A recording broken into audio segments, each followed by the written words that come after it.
Yo, what's going on, Team Tweedie? I hope you're all super well. Welcome to episode 38 of #AskTweedie, the football show where you guys send in your football-related questions. I do my best to answer them, give you guys as much value as possible. It's currently, it's Thursday right now. I know in Australia, I've found out that I upload it on a Friday morning, but in England it was Thursday night, so I'm sorry if you see this on a Friday. It's technically like Ask Tweedie Friday, and then on Tuesday it's Ask Tweedie Wednesday. So I'm sorry about that, but let's crack on with the video. Got some good questions here. Again, as usual, if you want to send them in, put them in the comments below. I chuck them in this Word document, and then it's easy for me to see what questions have been asked, what hasn't, and yeah. So let's crack on with it. How do you deal with criticism during, after a match or a training session? So I think this is one in football. On top of that, I want to say that I haven't thought about any of these, so I'm just going off the top of my head, and I think that can be valuable. So I thought I'd change it up today. Dealing with criticism can be difficult because I've dealt with criticism before where the coach has told me to do something which I didn't agree with. So I remember sometimes the coach would say, "Sheldon, you need to do this," and I'm there like, well, my mentor told me differently, and that can be difficult because I think my mentor was one of the best coaches that I've ever had. I never actually had him as a team coach, but he was so knowledgeable in football that I respected everything that he said to a point. So when I went into that team environment, he would say, he would be giving me these concepts and I'd be learning them. And some of the things that the coach wanted to do wouldn't exactly align with what my mentor said. And so it was difficult because I had to do what the coach wanted, but I wanted to do my own thing. And so I would get criticism for them saying, "Sheldon, you're not playing the number 10 role right. Sheldon, you're not in the right position," whatever it may be. And then I'm sitting there thinking, well, you know, if with a certain style of play, this is definitely the perfect position for a number 10. But the way they wanted to play it wasn't the best position. So with that, I didn't argue it. I more just I explained myself. And I think that's the biggest thing. With criticism, it's important to, especially if it's from the coach, don't get defensive. More so ask questions. Don't try and explain yourself defensively. More say, okay, for example, in my situation, I would say, "Oh, the reason I was standing there is so that I can open up space for the striker so that then he can check in to run for the ball, and I've dragged the center defensive mid away. Do you want me on the same side of the striker?" So you're kind of explaining what you're doing, but incorporating what they're saying because they want me on the same side of the ball. So I'm incorporating, do you want me on the same side as the striker to then help him out? And so then they might go, "Actually, you know what, you are dragging the 6 away. No, we want you to keep the 6 away, but we want you to do this." So that's how I do it with team, and it's the same. Criticism for, it's like, you know, you get criticized, everyone makes mistakes in football. That's the other thing I'll say on it, is that once you realize that, I used to do this thing where I can only remember off like vaguely little bits and pieces of it because it wasn't a list that I did for ages. Basically, my mentor gave me a list, a task to do, and it was to write a list of, so I had to think of a David Silva. So I picked David Silva as the player, and I would pick 5 techniques or 5, I forget what it was, like 5, for example, a through ball in behind for someone to score. So then I would sit down and write 50 times that I did that exact through ball, not that exact, but that same sort of through ball. And it also, what it does is it puts you on the same level as David Silva, because we look at David Silva and Messi and everyone else up here, and we look at ourselves down here. But if you can change that perception to level yourself out and go, okay, we're all human. Obviously, he's a better player, but at moments, I have achieved the exact same things that he has. You're going to find that you don't look up to these guys, and you see them, and they make mistakes. We put these players in a light where they're immune to making a mistake. So I think that's wrong of us, and you know, that's how I do with criticism. If someone's saying you're losing the ball too much, I'm like, okay, cool. Like, whatever, I'll do better next time. From players, you know, that's where you have to decide what your character is. Is your character someone who goes, okay, I'm sorry about that, I'll work harder? Or are you someone that goes, you haven't done your job, why are you talking to me?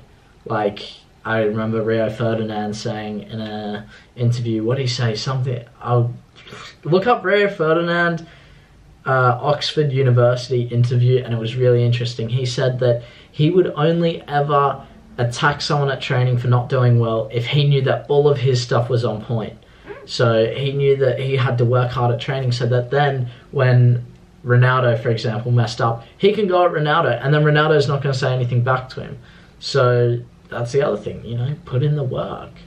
That's what I would say on that. It's a difficult situation to be criticised, but you have to understand, if you're playing at the top level, you're just going to get criticised. Like, Ronaldo's it's debatable, Messi and Ronaldo. I think Messi is the best player in the world, but a lot of people say Ronaldo isn't the best because of this, and this. He's been criticised right there. A lot of people say Ronaldo is bad. Ronaldo doesn't deserve to be there. He's getting criticised at the top level. So if you're going to play at the top, you're going to get criticised, and you just got to deal with it. Now, I think we're only going to get 2 questions done today, because the next one is a longer question, but that's okay. Usually we get 3 done. Yeah, I hope I helped you with that. If you're ever getting criticised, yeah, those are my 2 biggest things. And, you know, if you really want to go that step further, you can write the benefits of being criticised at training and then really turn it into a positive, so that when you get criticised, it's almost like, okay, that's good. I've been criticised for my passing being bad. I need to work on my passing. So, yeah. Next question is, right now I play for an average 2nd tier club where I am the captain and very comfortable. I have an offer to trial with the 2nd place club of the 1st division in my area. I think I can make the team, but if I do the trial, then my current team will release me. It's a risk. Do I trial or not? Now, I had this exact same sort of thing where I was in the 2nd division of Australia in under 16s. Well, the 2nd for the state, I guess. It's really difficult over here to understand it. But in the state of New South Wales, I was in the 2nd division and for under 16s, and I trialled with the 1st division club. I missed 1 training session. I said to the manager, like, Dad and I text the manager saying, hey, Jordan won't be able to come to training today because he's sick. And so I wasn't sick. I went off to the 1st division club's team training session to trial for them. Now, that night I trialed. I don't even remember whether I did well or not. I come home, and that exact night that I had trialed with them, there was an email sitting there. So we probably got home at about 9 o'clock. Maybe we even came home to an email that said to us, Sheldon is now released from this under 16s 2nd division club for trialing with another club without, without permission, I guess. And I was dropped from the club, so I was clubless for 2 weeks, which meant I had to really work hard to make, this was for Manly United, to make this 1st division club. And yeah, so I kind of went the way of lying and saying, yeah, I'm sick, and it didn't work out. I don't know how they even found out, honestly. It was the weirdest thing. Dad and I are sitting at home going, I don't understand. How do these people even know, like, I was at another training session? Anyway, so you're in a comfortable situation. You're the captain.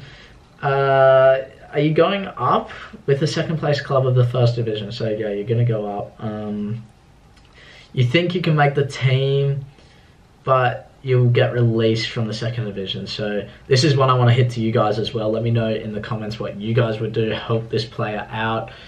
Put in the comments, what would you do if you're in his situation? I think it's difficult because I think you need to look at your opportunities. Now, if you get dropped by this 2nd tier club, are there other 2nd tier clubs that you can go and trial for? If not, then I don't know, maybe you speak with the 1st, actually, you know what I would do? If you have a trial lined up for the 1st division club, I would say to them, hey, look, actually, no, 100% this is what I would do if I was in your situation. So, an offer to trial. So you've been given an offer to trial. I would go to the 1st division club and say, hey, you've seen me play. You know the rules. Because these people know the rules. And yeah, I got a fidget spinner, by the way. These people know the rules. That if you trial for another club, you're going to get released. So you go to them and you say, probably not you, maybe your parents, I don't know. It depends how old you are, of course. But you say to them, look, if I trial for you guys, I'm going to be kicked out of my club. I need an answer of whether I'm going to be in the team or not. And if I am, I want to sign the papers right now. Because if they're just giving you a trial, like, that's a bit unfair. So literally speak to the First Division club, say, hey, you've seen me play, you know that this is against the rules for me to do, and if I do, I'm going to be kicked out of my Second Division club. So is it possible for you guys to come and watch me play? Or if they've offered you a trial, then maybe they've seen you play, so you go, you've seen me play, is it not possible for me to just sign the papers? Something along those lines without being too pushy. But you want to be demanding, you want to almost put yourself out there and say, hey, look, like, just sign me. You know that I'm good enough. That's what I would do. But yeah, let me know in the comments, the audience. Let's put it to the audience as well. Help this player out down in the comments. I won't be replying to all of them. Actually, unless you guys write something that, I don't know. I'm trying to reply to as many comments as possible, but it is difficult. But yeah, help this player out.